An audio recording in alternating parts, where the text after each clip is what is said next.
Wow, look at that color and look at that consistency and texture.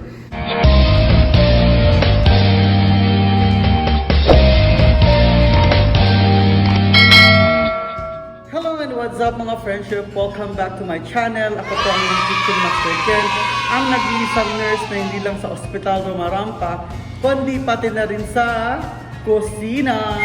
Ayan, welcome sa ating mga new subscriber and sa lahat po na hindi pa nakapag-subscribe sa aking channel. Please hit the subscribe button at salin nyo na rin ang notification bell para updated kayo sa aking mga luto dito sa aking kusina. And it's a beautiful Friday evening sa kaharian ng Saudi Arabia. And it's another day to celebrate. It's another day to enjoy my day off. Kaya yan, magluluto tayo today ng tiyanan, humba na pata ng baka. So, silang baboy dito. Kung gagamitin natin ng main ingredients sa recipe na ito is itong pinakuluan na or pinalambot na pata ng baka. So, ano pang hinihintay natin mga friendship? So, let's start our cooking session Your cooking session today. So yun na nga, umpisahan na natin ang ating pagluluto ng ating adobo or whatever you call it.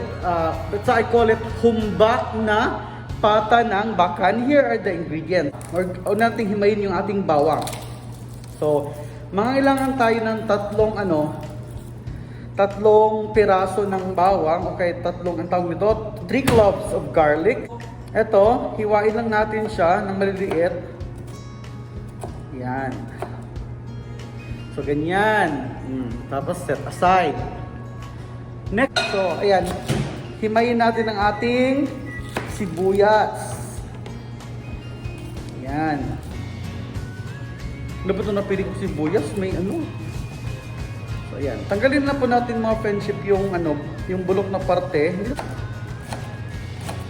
Parang maluluha na ako mga friendship. So, ayan. So, magpiprepare din tayo ng ito. Ang tawag nito,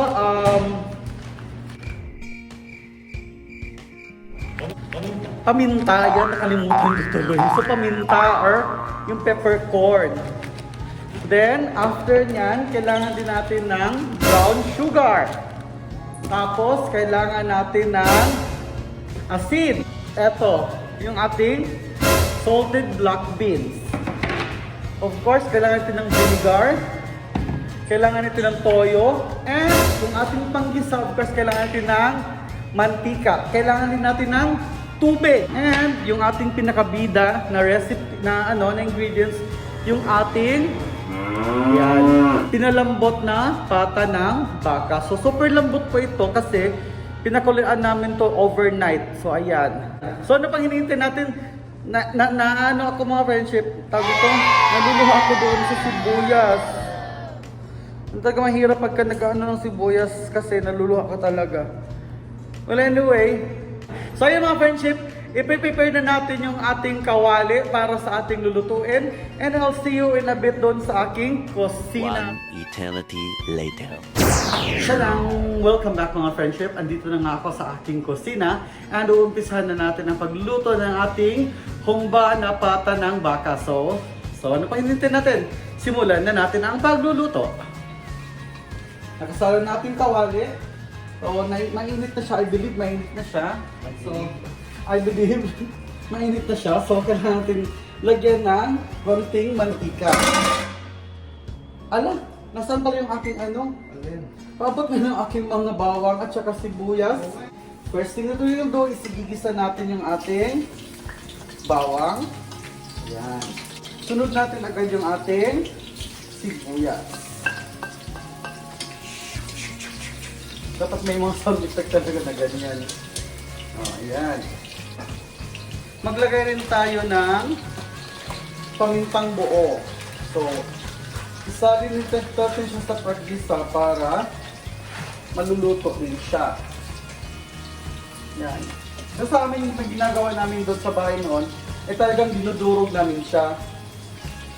Pero, okay lang naman sa akin kahit didurugin kasi pag naano siya, naluto, lalambot din naman yan. So yung flavor niya mag-incorporate pa rin doon sa ating iluluto. Then, ayan. Pagka okay na yung ating ginisa, sasalang natin ngayon ang ating ito hindi kasali to kasi ito yung nilagay kong luya dun sa process ng ating pagpapalambot para matanggal yung lansa ng ating karne. So, ayan. Ayan, lagyan natin siya ng isang tasang tubig.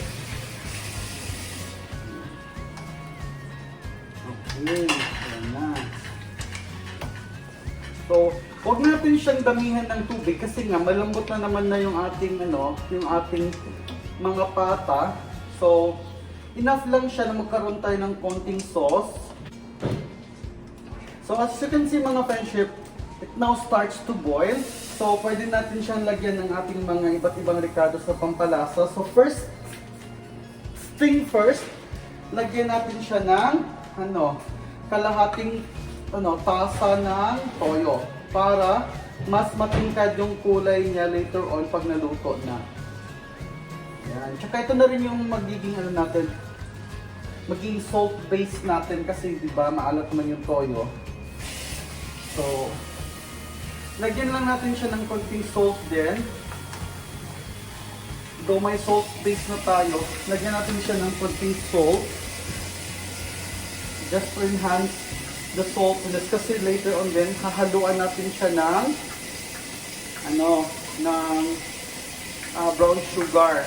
So mga friendship, hindi pala ako nagbibigay ng measurement, ng exact measurement sa recipe ko, especially sa recipe na to kasi ang mas masarap na version nito is kung talagang tansya mo yung nilalagay mo. So kung kulang pa sa'yo yung lasa, pwede mo siyang dagdagan at pwede mo siyang i-enhance. Yun. So next nilalagay natin is kalahating tasa din ng vinegar. So ang pinakalasa talaga nito, the distinct taste of this Humba recipe is that dapat mag-agaw yung tamis, yung alat at saka yung asim nitong vinegar. So that's the best taste to describe the richness of this recipe. So hayaan natin siyang kumulo ng bahagya. Then after that, by the way, actually pwede natin lagyan ng mga ganitong mga pampalasa, mga friendship. So ayan, yung mga flavor enhancers, pwede nyo siyang, actually optional lang naman to kung gusto nyo. Pero kung ayaw nyo, pwede rin. Yung natural flavor yan lang. Nabubulot tuloy ako. So, ayan. Then, pwede na natin siya ngayong lagyan ng brown sugar. Saan yung brown sugar? Ayan. So, yung ating brown sugar, pwede natin siyang lagyan ng kalahating tasa. So, by the way, baka magtaka kayo, iba yung iba yung appearance ng brown sugar dito. Ayan. So, para sa yung sa ating tatawag na muscovados, pero dito, ayan, brown sugar ang nakalagay sa tatak, pero ganito po ang itsura. So, okay na rin kasi ganun din naman ang output niya, matamis rin naman. Haluin lang natin siyang maigi. Mas maganda sana itong mga friendship kung meron tayong yung pinatuyong yung puso ng saging. Di ba kasi sa amin yung mother ko, napapaluto ako na humba ng pata ng baboy. So nilalagyan niya ng dried banana. Ang tawag dun? Banana sprout? Banana sprout ba ang tawag dun? Basta, yung yung banana, dried banana heart. Dried banana heart daw. So, ang gagawin natin mga friendship following the process, hintayin na natin, takpan natin siya to decrease the consistency of our sauce and later on titingnan natin kung magiging magiging malapot at magiging malasa yung ating niluluto. Aku lagi cari mama muda buat kasih uang sejuta. Na na na na na na na.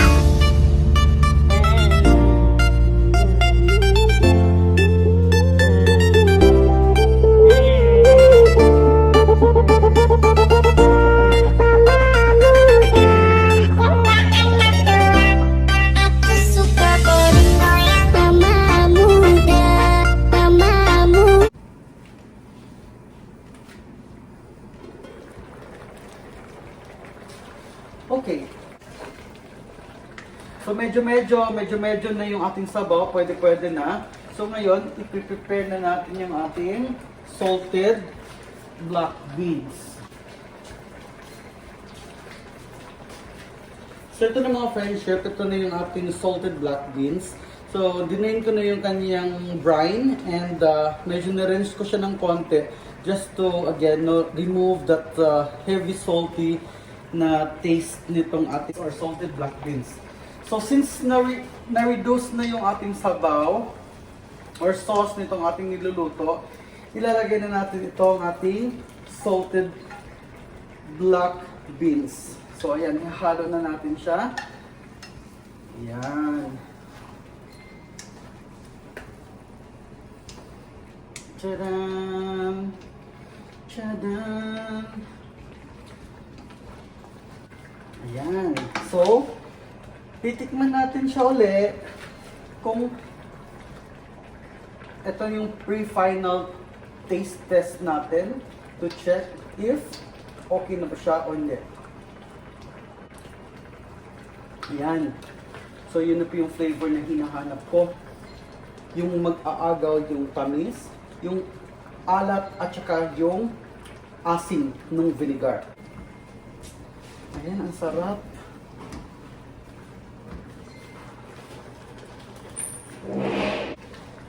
Moment of truth, mga friendship. Titikman na natin siya on the final stage.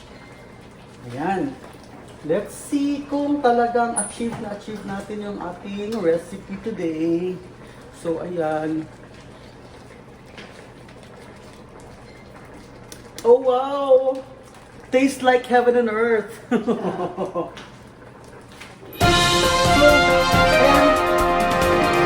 ayan. Init. Naka-on pala yung ano. So, ayan mga friendship. Luto na po yung ating pata or humba na pata ng baka. Ayan.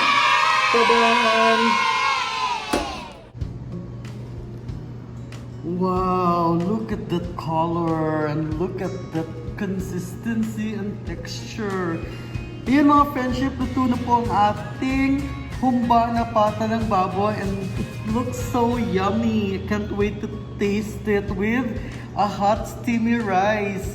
So, kung gusto niyo po yung video at yung recipe na to, don't forget to give it a like and share na rin po para mapanood po ng ating mga iba-ibang friendship na gustong matutunan ng pagluto ng recipe na ito. And sa hindi pa nakapag-subscribe sa aking channel, don't forget to subscribe and hit niyo na rin yung bell notification para ma-notify kayo sa aking mga upcoming recipe. Ayan, so hanggang dito na lang po at maraming salamat sa iyong panonood. Hanggang sa muli, paalam!